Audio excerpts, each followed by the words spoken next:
Está con nosotros el fiscal nacional. Fiscal, ¿cómo le va? Ángel Valencia con nosotros, bienvenido, buenos días. Hola, bienvenido, buenos días. Gracias por la invitación. Oiga, casi se salva que no le puedo hacer la pregunta, porque quedo casi sin micrófono, pero teníamos un micrófono de respaldo, ¿no? Sí, pero sí vengo para acá para que me hagan preguntas, Ya. porque esa es la expectativa. Oiga, fiscal, déjeme partir preguntándole por... así se lo voy a preguntar bien en general, pero después quiero hacer doble clic, pero en el llamado caso muñeca bielorrusa, trama bielorrusa, Bielorrusia, han aparecido nombres de algunos parlamentarios políticos. Y por lo tanto me imagino que esto implica también una mirada un poco más amplia respecto a la investigación. ¿Cómo lo hace el Ministerio Público y qué está pasando en torno a los antecedentes que han aparecido respecto al menos de dos figuras políticas? Sí. A ver, lo primero es que una cosa es la descripción periodística de la investigación en general y otra cosa es la investigación en particular.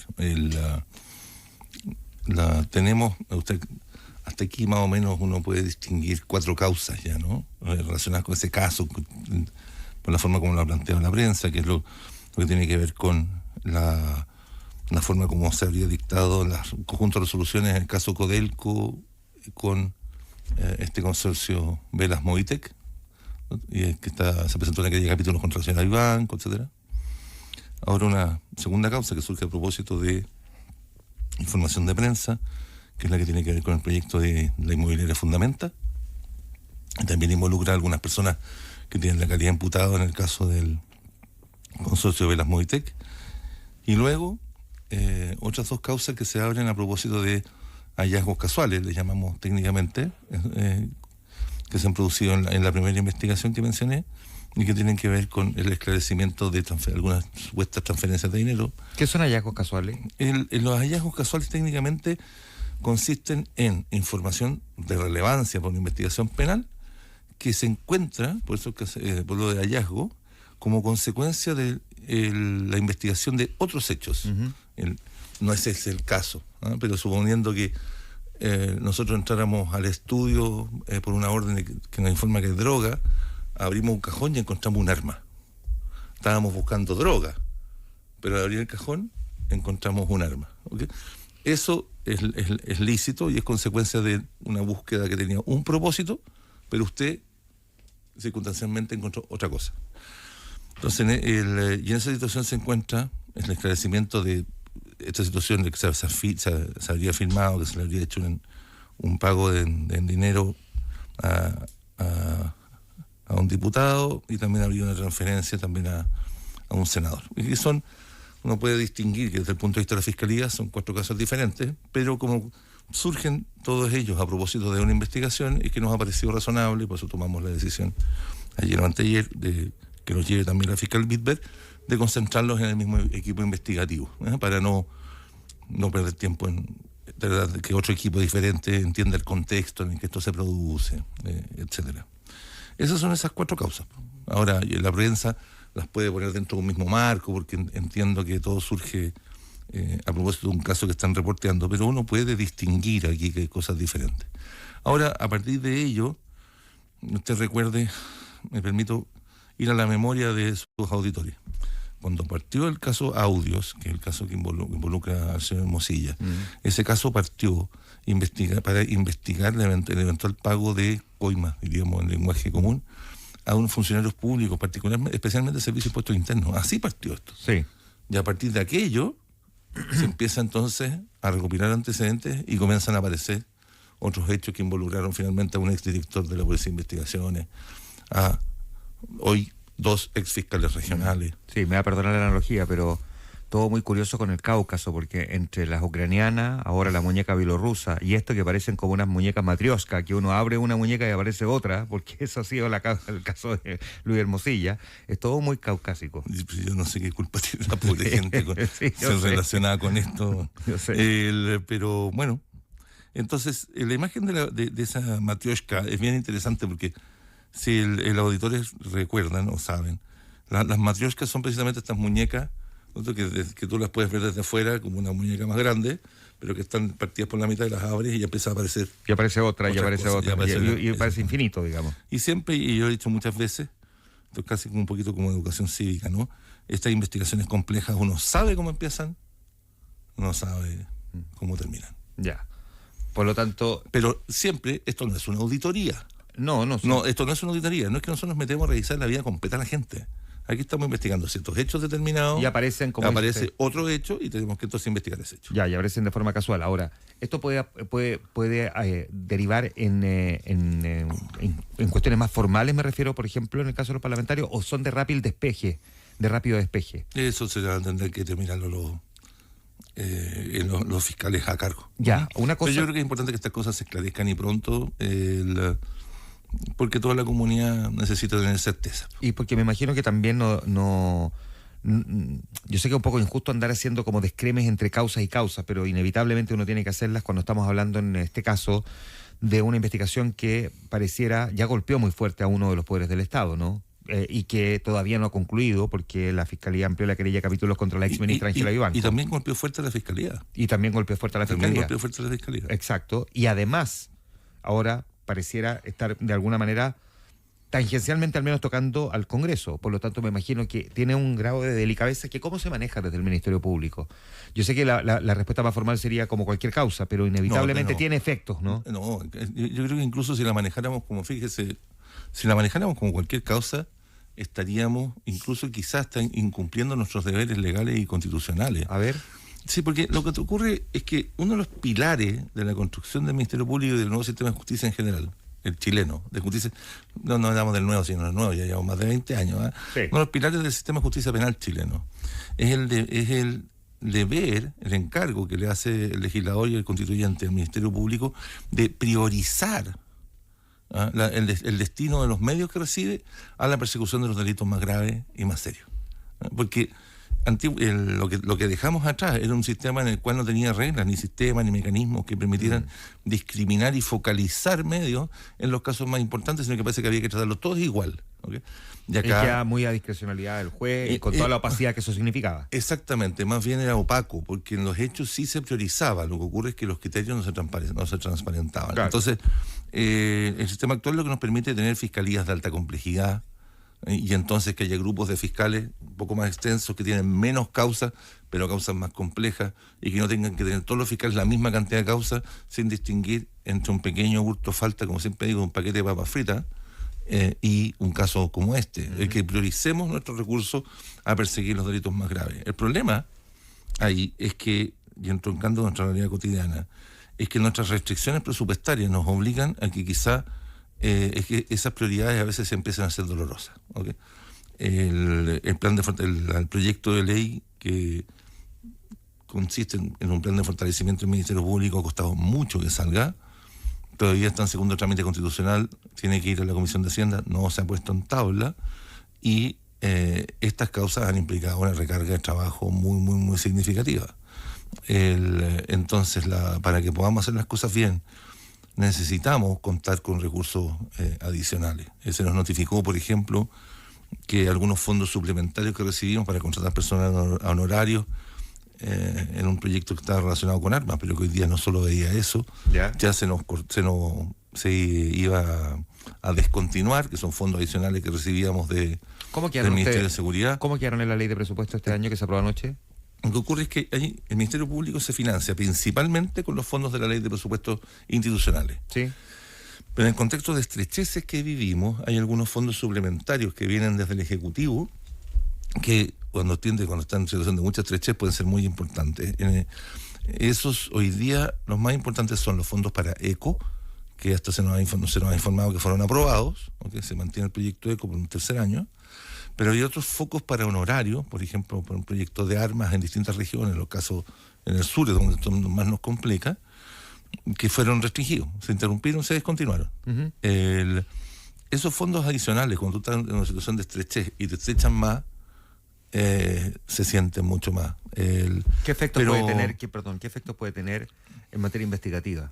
Porque normalmente lo que tiene es dilación en los procedimientos, dilación en las investigaciones. Y esto se le que tengamos que ir a menos causas, tengamos que aprobar o proponer más abreviados y menos juicios orales, y que algunos imputados tengan que enfrentar penas más bajas como consecuencia de que no tenemos los recursos necesarios.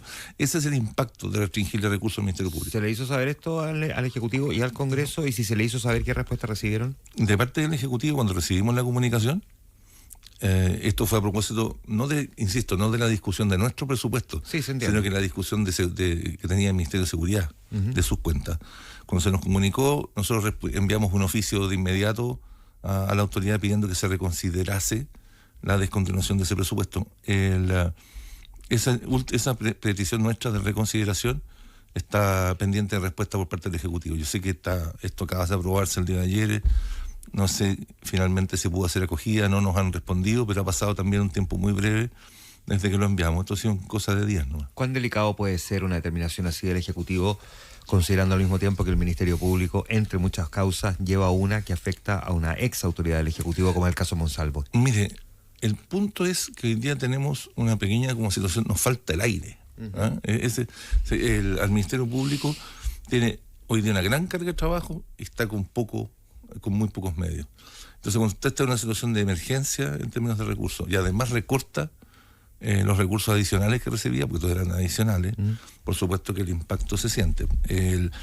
Y se siente en la tramitación de las causas, se siente en los tiempos de duración de los procedimientos, en qué es lo que llevamos a juicio y qué es lo que no podemos llevar a juicio. ¿Cómo discriminan ahí? El sistema tiene mecanismos de descongestión que nos permiten enfrentar esto, ¿no? Pero son de una forma que no queremos que ocurra, ¿no? Habrá que llevar menos causas a juicio oral, demorar más las citaciones, nos demoraremos más en las investigaciones que todavía no tienen un imputado formalizado, nos demoramos más en revisar los antecedentes. Tiene impacto, ¿no? Y por lo tanto, y podemos hacer algunas cosas. El punto es que son efectos que no... Si ya sabemos, existe un acuerdo general de que el Ministerio Público necesita un suplemento adicional de personal que está en el plan de fortalecimiento, pero que todavía está pendiente de aprobación, restringirle hoy día fondos que está recibiendo, aunque sean extraordinarios, es un contrasentido. Ahora, vuelvo a la pregunta anterior. ¿Cuán delicado puede ser una determinación que pasa por manos del Ejecutivo que afecta al Ministerio Público cuando el Ministerio Público, entre las muchas causas que lleva una que afecta a una ex autoridad del gobierno, como es el caso de Manuel Monsalve? Sí, yo tiendo a pensar que en época de presupuesto a veces los recortes no son muy... las revisiones a veces no son... todo lo prolija que uno esperaría, ¿no? Esa fue mi experiencia el año anterior. Recuerda que nos avisaron semanas cuando ya se había iniciado el año que de repente venía un recorte de 5% y quedamos todos, pero esto se supone que jamás se nos advirtió, ¿eh? El presupuesto que se había aprobado era otro y vino toda una discusión en torno al tema que era suerte como que no había sido quizás advertido o suficientemente discutido. Vaya a saber uno qué es lo que ocurre. Yo no quisiera atribuir de momento una intencionalidad para perjudicarnos directamente, ¿eh? Yo prefiero pensar de momento de que obedece a simplemente descuido o un análisis que no comparto de las prioridades. A propósito del caso Monsalve... Con respeto. Sí, se entiende siempre. Está entrando, teóricamente, al menos en la recta final, está venciendo el tercer aumento en el plazo de investigación. La defensa está evaluando una nueva prórroga. ¿Qué habría que proyectar respecto de este caso? Cuya investigación, por supuesto, además tiene todos los componentes de generar impacto en la opinión pública, ¿no? Por la delicadeza, porque era una autoridad que manejaba poder, que estaba vinculada también a investigaciones, a la seguridad en Chile. O sea, tiene prácticamente todos los elementos para convertirla en una de esas historias en las que si se empieza a dilatar, digamos, su investigación, probablemente termine generando mucho perjuicio. Sí, pero a la base de ese caso, lo que hay es una imputación de delito sexual a el superior jerárquico de una funcionaria en una institución pública. Exacto. Y eso no es tan... Tiene, por supuesto, un conjunto de otras circunstancias que lo hacen un caso muy particular. Pero a la base, las dificultades probatorias son también las propias de un caso como ese.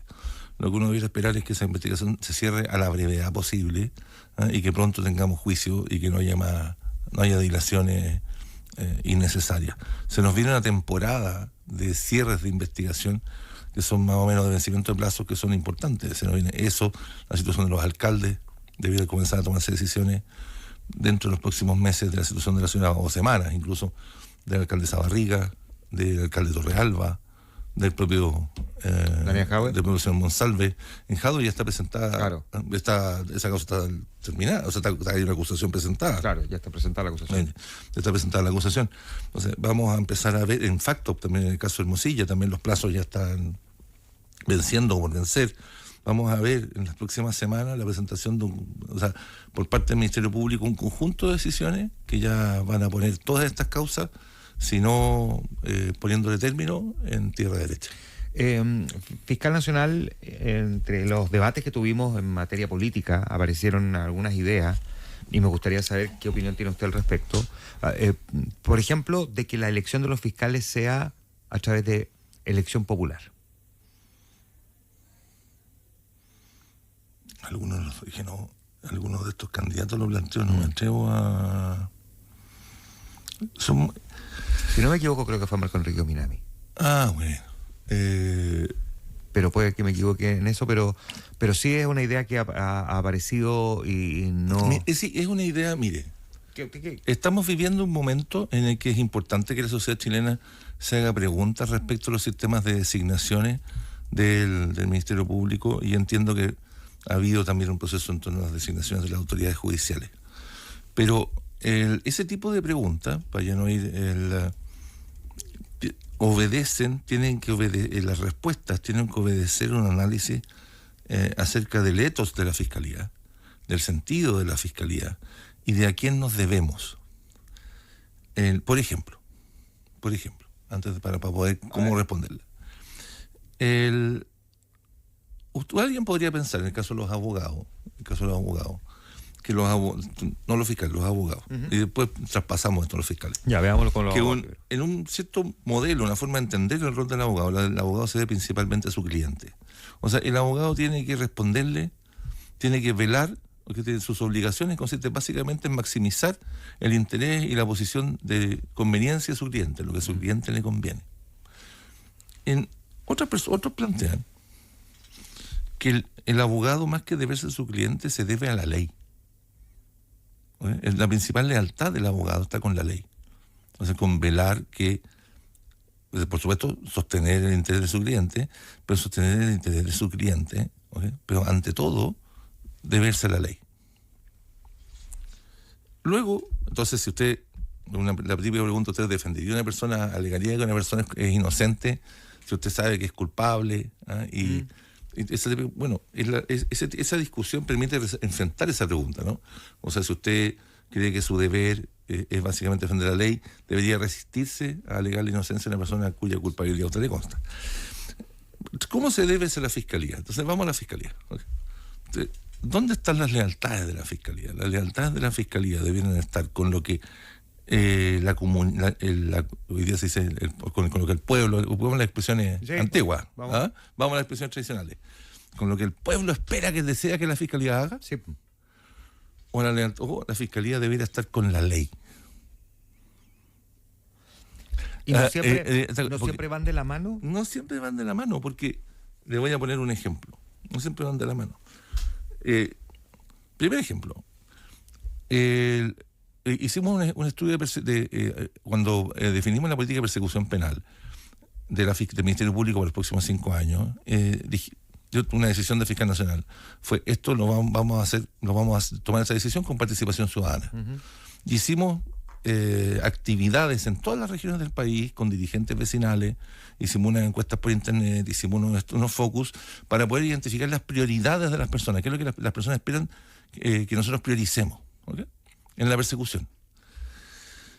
El top 3 es bien, yo creo que fue bien interesante, porque en el top 3 estaban, básicamente, en el top 3 están los asaltos, los robos violentos que se producen en los tránsitos desde el colegio, desde tu casa a los colegios y tus lugares de trabajo y viceversa, ¿no?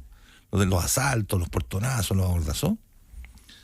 El segundo tenía que ver con el microtráfico y los delitos violentos que se cometen dentro de tu barrio, lo que afecta a tu realidad cotidiana. Claro. Y el tercero, en prioridades, la violencia intrafamiliar, la violencia contra las mujeres, los delitos sexuales cometidos al interior de la familia. ¿Por qué pongo ese tercer énfasis? Porque resulta que no son, particularmente estos últimos, los que tienen pena más grande, más alta, más grave en el Código Penal. hay otros delitos que tienen una pena mucho más alta en el Código Penal que estos. De hecho, muchos de estos delitos tienen penas relativamente bajas. Sí. Entonces, si nosotros nos debemos principalmente a las categorías del legislador de la ley, deberíamos poner nuestro foco, ¿te acuerdas que te hablé de la priorización? Sí, obvio. En los delitos con pena más grave. ¿Ok? Los delitos con pena más grave. Pero resulta que las prioridades de la ciudadanía, ¿ok?, están principalmente vinculadas a su realidad doméstica. Entonces establecimos una tabla que equilibraba esta expectativa ciudadana con estas penas. Establecimos puntuaciones y dijimos, vamos a considerar, al momento de definir la política y la priorización, no solo las penas, sino que también la opinión ciudadana, y establecemos unos equilibrios que nos permitieron tratar de equilibrar las prioridades de persecución y considerar ambos factores. Entonces, vamos a la fiscalía. ¿El fiscal qué es lo que tiene que hacer? ¿Tiene que ser un fiscal que ande bien en la encuesta? ¿O tiene que ser un fiscal que esté aún a riesgo de ser impopular? Tiene que velar por la aplicación de la ley. Y cuando la ciudadanía lo que quiere es ver en el pic del furor de la Revolución Francesa, quiere reunirse a ver en el cadalso a alguien y celebrar el escarnio público de alguien a quien de ese momento se está transformando en alguien muy impopular, o el fiscal tiene que ser una persona que mire este asunto de una perspectiva estrictamente jurídica y pida lo que conforme a la ley corresponda, aunque la gente quisiera, ¿ok?, que nos ensañemos con ese sujeto. ¿Dónde está y ahí entonces tú dices, bueno, veamos cómo entonces se nombran los fiscales. Si lo que queremos es que el fiscal siempre se mueva en función de lo que la gente quiere, a lo mejor la elección popular es un buen sistema de escrutinio. Pero si tú quieres que el fiscal no esté mirando las encuestas, o que no esté mirando las redes sociales y tome las decisiones conforme la ley y la Constitución estima que procede, bueno, entonces quizá el escrutinio electoral puede no ser una buena idea. Ya, hecha toda esa explicación. Le di el tiempo. Perdón la lata. No, pero hecha toda la explicación. La lata matinal. ¿A usted cuál? ¿Le gusta o no le gusta la idea de un fiscal electo popularmente? Me parece que un fiscal electo por votación directa, ¿okay?, no sería una buena idea. Ya. A propósito de lo que usted me menciona, hemos visto, por ejemplo, en el caso de María Ercira, críticas muy duras de la familia respecto a la investigación de la Fiscalía.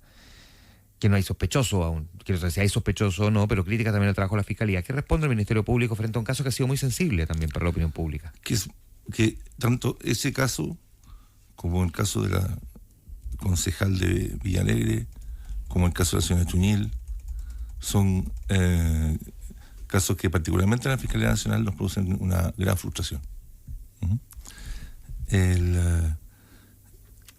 Que si no quisiera emitir opinión respecto a los comentarios que ya han transmitido por la prensa, pero si esos reclamos los canalizan y presentan un reclamo formal en la Fiscalía, nosotros le podemos dar la tramitación institucional que corresponde. Ahora, en nuestro sistema institucional, el fiscal nacional no puede no tiene atribuciones para abrir una investigación contra un fiscal adjunto, ¿okay?, de realizar la ejecución disciplinaria a un fiscal adjunto. Eso no puede ser respecto a fiscales regionales. Por lo tanto, quien podría pronunciarse o emitir una opinión e incluso tomar una decisión acerca de si buscar o no responsabilidad disciplinaria es una fiscal regional. Pero no puedo más que empatizar con la frustración o la impotencia de la familia, más que con la inexistencia aún de autores, es con la falta de certidumbre, de certeza de qué es lo que pasó con su madre en ese caso. Ahora, de todas maneras hay su madre, su abuela, su hermana, su familiar. Ya, yo sé que es difícil responder a una familia cuando se trata de un drama como este y al mismo tiempo, sin embargo, un cuestionamiento al Ministerio Público. Además no sabemos qué pasó. O sea, lo peor de todo es que además ni siquiera hemos conseguido saber bien qué es lo que pasó. Fiscal Nacional, gracias por... una pregunta. Johannes Kaiser planteó también que había que hacer una reforma muy profunda al Poder Judicial, incluyendo al Ministerio Público, en algún momento mencionó también. Entonces, ¿cómo mira cuando se pone bajo el escrutinio también el trabajo del Ministerio Público desde las candidaturas presidenciales?